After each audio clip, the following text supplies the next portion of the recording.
Hello, hello. Welcome back to another ASMR video.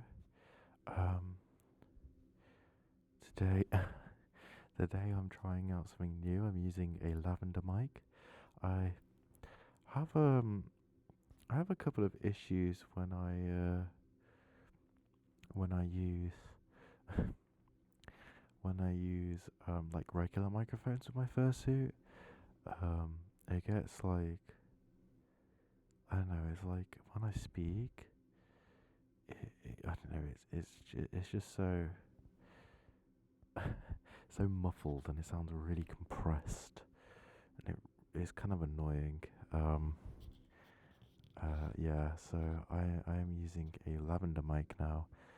Um, I'm not sure. I think it might sound good. I mean, I was listening to it over earlier, and I thought it sounded pretty alright. I have my lovely studio mic here, but of course it sounds really compressed with my fursuit on, and it sounds really beautiful when I have my fursuit head off. So, but I mean, at least I don't have to in editing have to worry about doing all this like um essentially audio syncing to make sure that like my video is on point with my audio. Um, Looking if I don't have to do that now. Anyway, on to the title of this video. I'm talking about meaning in the literal sense of really what is the meaning of life? How do we ascribe meaning to life? And this video is generally for everyone, but especially for those who are just really struggling to grasping for meaning in their life and may even be thinking about drastic action for such consequences. And so I'm going to start off by proposing two arguments. I'm going to say one is very spiritual, the other one is very atheistic, literal. So this is going to be down in what in philosophy we call propositional logic, in the sense that it's going to be in form of proposition one, proposition two, etc. conclusion. And so one example maybe God does not exist. Proposition one. Proposition two. If God does not exist, then there is no meaning to life. Therefore, conclusion, there is no meaning to life. Now, in this argument, we can really deconstruct it into the two propositions. We can scrutinize both individual propositions. So, number one, God does not exist. That is, in itself, a very questionable proposition, depending on what you believe and also what, let's say, what evidence you'd bring. Yeah, I'm not really going to go into the nitty-gritty aspect of this argument, of this part of the argument, as that is for a whole other video. I really should do it. ASMR. I think I've already done ASMR feel. Yeah, I have, haven't I? I have. One about my faith. I think. Yes, I have done one, haven't I? Yes, that was a while ago. I forget this channel is nearly 3 years old. That's quite bizarre to me. That's always quite astonishing that I made this channel before I started my A levels. I am now going into second year of university. It's quite funny. Anyway, so the second proposition is more interesting because it says that without an existence of God, that there is no meaning. And well, we can really ask, well, where does this underlying idea come from? Well, it sort of says that God is the whole aspect of ascribing meaning to humans. That is because he determines what is required of humans, which is that to strive for salvation and to follow his order and command. And without that, there is too many possible options on top of the already aspects of, well, despair, unknowing of what's to come, death and such.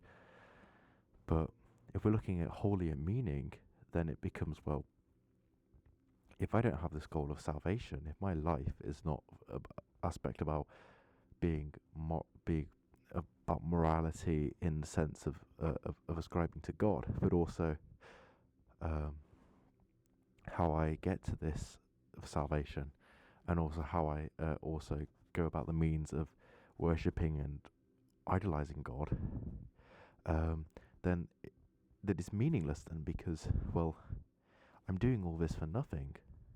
It's almost as the inherent moral value of, for example, doing good charity and good deeds is less worth it if there is no reward and punishment, for example.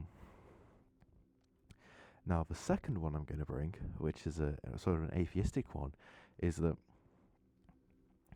I'm going to say it in the regular, in a propositional term again. Anything which is meaningless in a million, anything which has anything now which has meaning will not have meaning in a million years, because what is meaningful now will not be meaningful in a million years. Now, that argument sort of isn't propositional, but it sort of does have some remnants of propositional logic. It sort of describes it because, well, whatever we find meaningful now, in, for example, you might find this meaning in this video. I sure hope you do. In a million years, there won't be people, if people exist in a million years, or if whatever being or thing or objects will exist in a million years, they won't find meaning in this video, because most likely, or they won't find meaning in this life, for example, or whatever, because it's in a million years' time. Firstly, there's two issues. There's two really big issues with this argument. Firstly, one, how do you know whatever you find meaningless now is going to be meaningless in a million years? You lack the empirical capability to even understand that. Secondly, by logical definition of the argument, if whatever is meaningless now is meaningless in a million years, then the fact that whatever meaningless now is meaningless in a million years is itself meaningless, because if we're attaching meaning to whatever is meaningful in a million years, and that even itself is self-reciprocal, because whatever doesn't matter in a million years won't even matter a million years later on, and a million years later on, you know. So it's an incredibly shaky ground to have your aspects of argument, and shows that there is less of a sort of grounding that this argument, which entails a lot of despair for people, really has, or the sort of nihilism which entails from it. And I'm going to go to the I know I said two, but I'm going to go to the third one, because I realise probably the biggest one most people know is that just generally people say that life has no meaning, so it is not worth living. So as Albert Camus says, the biggest question is whether or not to game end yourself or not. I can't say the word because of funny censorship on YouTube. I love the modern technologies. The fact that just ever so problematic actions in themselves, the word and the discussion of them, it is self-censure. It's a completely different discussion about whether or not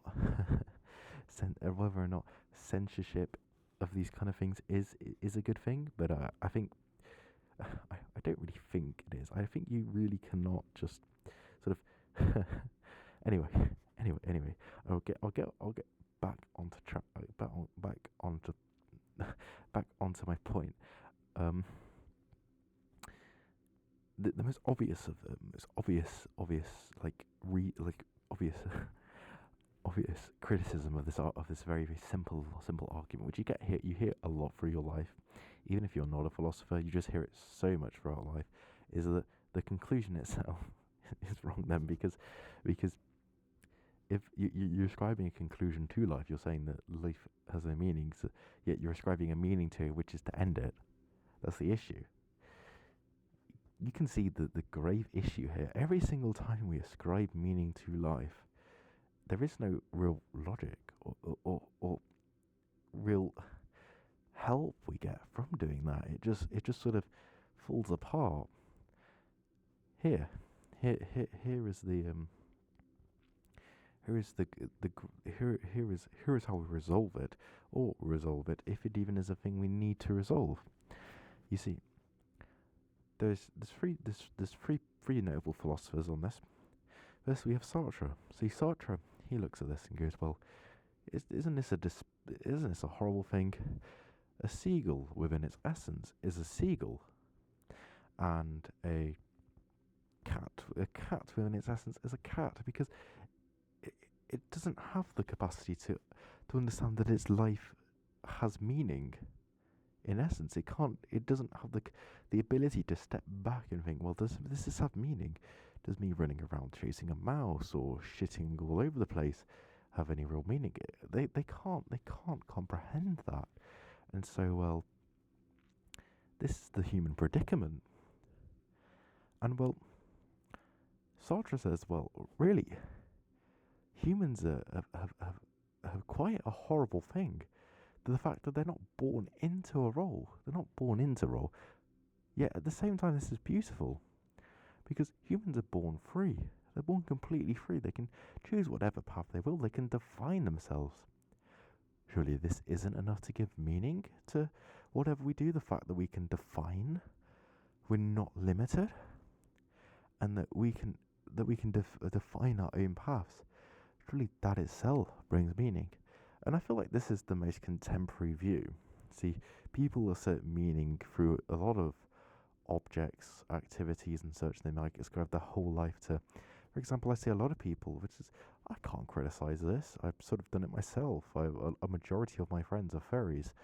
They ascribe a lot of their life to furry, and they involve a lot of their life around being a furry, to going to cons, hanging out with friends who are also furries, doing a whole bunch of stuff which is entailed to being a furry. I can't really criticize them because I fall under this category. And so this is sort of this existentialist view of sort of ascribing your own meaning to yourself and living a free life which is fulfilling. And apart from the logical issues with this theory, which I'll get onto in a moment, I feel like philosophizing how this is wrong is sort of inherently in itself shows some error in the way we philosophize and rationalize things. The fact that, well, if this was to quell the despair, even if necessarily it's not logically correct, of a majority of people, which would struggle to understand which the later theories I would discuss, then why should we question this? Why should we really argue against this? In essence, existentialism, the fact that humans are born free, and so that they can pursue whatever they want and do whatever they will within, I guess, moral speaking, and who's not really discussed about much, but is the wife of Sartre has a very similar argument for women, feeling about how freedom and the meaning of life is very, very male-centered. You see, women, historically speaking, have been born in the sense of having to do domestic roles and fulfill these, and been assumed naturally to partake in these roles, and have been forced to be unable to question this. And what even is a woman is an incredibly complex, abstract question, which Simone de Beauvoir asks. And in a very similar existentialist sense, says, well, someone becomes a woman. They're not really born a woman. They become a woman. And there's two sides to this. A very, very radical gender for the early 20th, for the mid parts of the 20th century, forced one to argue this, but also a feminist-esque idea that, well, women aren't naturally born to do these things. They're sort of grown by society to do them, but in the same sense, they're born to be free and able to do whatever they want as well as a man, in a sense. I haven't really read much of Sartre or de Beauvoir. This is sort of stuff. The de Beauvoir stuff I've sort of read into, and stuff my sister has talked about. My sister is a lot more well educated into feminist philosophy than I am, unfortunately. Unfortunately, in the sense that I probably should read more. I definitely need to read more. But what I am more, this video is more about absurdism, which I'm going to go into now, because I just like to disclose this, because I don't want someone in the comments going, "Oh, you've got this wrong about Satre and before." Once again, I remind you, please read these philosophers. Don't take my take my word with it always with a grain of salt, because I feel like I may do wrong analysis of these philosophers, or be only know a sort of watered down version at times. Not absurd. Anyway, getting into absurdism and sort of doubting myself now, and also the meaning of life. I'm joking. I'm not doubting the meaning of life, just doubting the meaning of myself.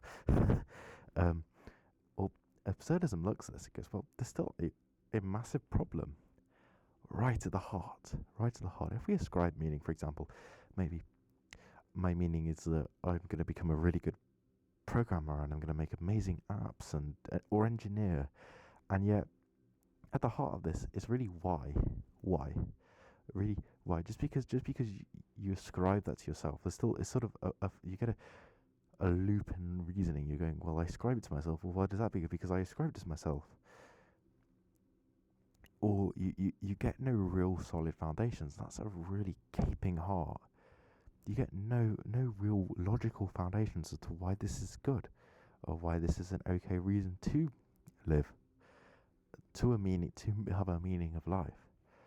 And so to absurdism, this sort of goes, well, well, Albert Camus argues that, well, this is quite like syphilis. Living life is quite like syphilis. And who is syphilis? Syphilis is a ancient Greek. You may have seen the memes about him. It's an ancient Greek, like fable, not fable, sort of story. And he tries to cheat death. He tries to essentially cheat the gods and come back alive. And in his bid for eternal life, he gets eternal life, but it's eternal torment. He's constantly told to push up a boulder up a hill. And so to Camus, he is the ultimate absurdity. He is not only forced to live a life eternally, never having to die, never having the conclusion to life, never having the punchline, yet at the same time he's forced relentlessly to do a task of pushing up a boulder up a hill, to watch it fall down again, to push it up a hill, to fall down again. And Satre thinks, well, this is an analogy to our actual lives. This shows what we actually do. And you may ask, well, why is life absurd? Well, think of an absurd situation. I'm going to give one which one of my friends experienced. One of my friends was asked out in a Tesco Express. They were asked out in a convenience store. Someone confessed their dearest love for them in a convenience store. They're not with this person, as you can see why. It is a very aromantic place to confess your love. And this is the absurdity. A very special sort of desire and complicated emotion and feeling and being someone has for another person, in telling them and confessing that being in the most unspecial place ever, a convenience store. Yet this is the absurdity. Or an even funnier one, I think, as well, is waving at someone, and then someone waving at you, you waving back, and you realise they're waving at the person behind you. That is life in essence. Isn't these just smaller parts of the whole of existence? For existence, it's just absurd. Because for your whole life, you're waving back at someone that isn't waving at you. Because there is no ultimate meaning. The universe doesn't give us that. As conscious, sentient beings who have the ability to take the step back, we're not given that when we take the step back. We realise that ultimately, all our actions and consequences, ultimately, even though we cannot really describe why they're meaningless, they are. They are meaningless. Really. Even though we can't say, oh, well, in a million years they're not meaningless, or because God doesn't exist, they're not meaningless, or because in themselves they're just meaningless, they're just meaningless. Because, really, you could have done this, you could have done that, you could have done anything. You had no deterministic reason why to do this and that. That's why people describe fate, people determinism, theological determinism, scientific determinism. People just say they make things up for the fact that, because it is so hard to bear the fact that ultimately there is no purpose to their actions. There is no divine or universal fate for them where they're going to do good, be good, or they're going to do awful and do bad. No. There is no meaning, and there is no meaning to the fact there is no meaning. That's the beauty of it. That's the ultimate beauty of it. There is no meaning to no meaning. This is absurdism. See, there's two quotes here. We have Camus. Camus says we should live in spite. We should live in spite of this. We should be spiteful. We should go put our fist up at this. Go, fuck you. Fuck you, universe. Fuck you, creation. Fuck my own sentience. I'm gonna live on. I'm gonna live on. I'm gonna do it. I'm gonna continue on. I'm gonna look at I'm gonna look at the beautiful sunset and awe at its beauty. Even though I alone, as a human being, am the only person that really can understand this. Only a human being can understand the real beauty of this. How dare you give me no defined being. Instead, I have to live in the ebb and flow of the chaotic chaos which is sentience. And there's another camp. There's Thomas Nagel. Nagel says that there is no solving this. We cannot escape the absurd. We cannot put our fist in it. He says this is ultimately a romanticism of our being. Instead, he says, well, really, this is just something that it is almost a brute fact. We have to accept it. We have to accept the fact that life is ultimately absurd, and there is an ultimate irony. There is an irony in it. That, well, we have the ability to step back. We have the ability to do all this and understand our own essence, yet we find nothing. We find absolutely nothing other than the fact that there is no meaning to meaning. Into the meaning of ourselves. So I go back to the title of this video. What is the meaning of life? That question is impossible to answer because you can't answer it. Because there is no answer. There is no answer. There is nothing. There is no meaning to the meaning of life. If there was a meaning to life, then we wouldn't even need to ask the question, is there a meaning of life? Because we would know it. We'd know it already. We know it because it would be determined. If that's beautiful, horrible, that's what that's where I say. It is ultimately, I'm in the camp of Camus. I think it's beautiful. I think the fact that we can put our hands in the air and go spiteful of the fact, ultimately, the universe gives us no meaning. That is beautiful. Look at a sunset and find meaning of it. It gives it ultimately, existentialism puts us in a box. Absurdism frees man. It ultimately frees man from the quell of just really of a defined existence of what you should be. Ultimately, this is not something that you should do. You should never put yourself as determined into one path. One day, you may think that I'll strive to do this, but the next day you can change your mind completely and strive to something out. And this is what I think you should learn from this. You should ultimately learn is that you're never determined to do anything. You may think you've been, for example, training to be a plumber for 4 years. Don't think it's just crazy just to drop out now. It's not crazy to go into something else, being an electrician, a teacher. That's not crazy. You as a human are given the rare chance which no other creature gets, which is to change your path, to change what you can do. You can ultimately do anything.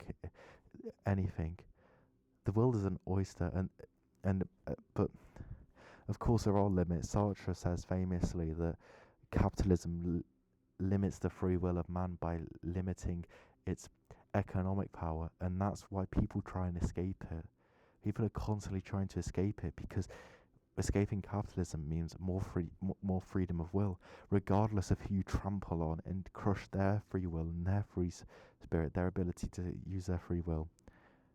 But that is another video for another time, and that's why even in the most curious of predicaments, you can still choose something else.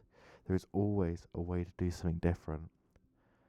But yet there is still a moral atrocity in the fact that, well, if it is atrocity or not is depending up to you. You're always accountable for your own actions. You're always accountable for everything you do. There is no escape from that. Yet, this is beautiful. This is beautiful. The existence that we have, the fact that anything you do is yours to do. You don't have to ascribe anything. And again, I lead it back one more time to what is the question? What is the meaning of life? The meaning is there is no meaning to the meaning of life. There is no meaning to it. There is nothing. That's why I say. And so, your despair is ultimately meaningless. What is the point in the despair? Just, as I think, shake your fist at the universe and creation, and live free. Look at the beautiful sunset. Look at that. Just think of the probability of your existence on Earth. It is minuscule compared to the multitudes of different options available of your own sentience. The genetical chain in the ultimate of chaos is near to zero in your being coming into existence. The different things which could have happened, which could have affected you watching this video and being here right now.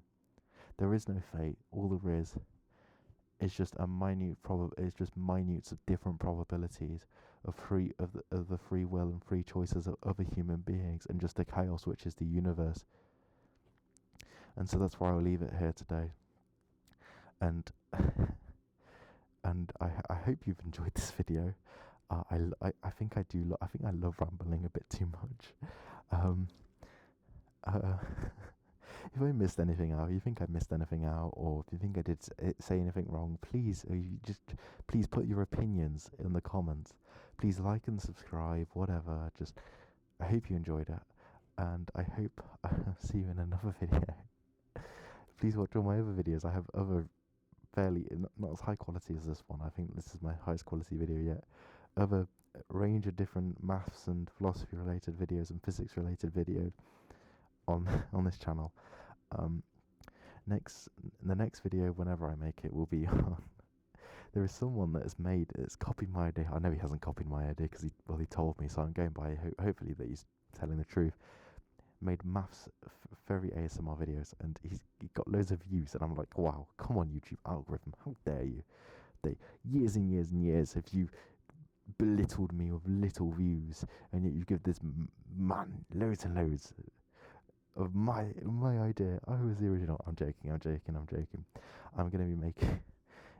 I'll give you a sneak peek. It's gonna be calling Gauss at 3 a.m. linear algebra gone wrong, gone sexual. Anyway, that'll be next video. If I'm going from a wholly serious yet unserious video to a wholly serious, a really really unserious one. Okay, good night, goodbye, bye bye.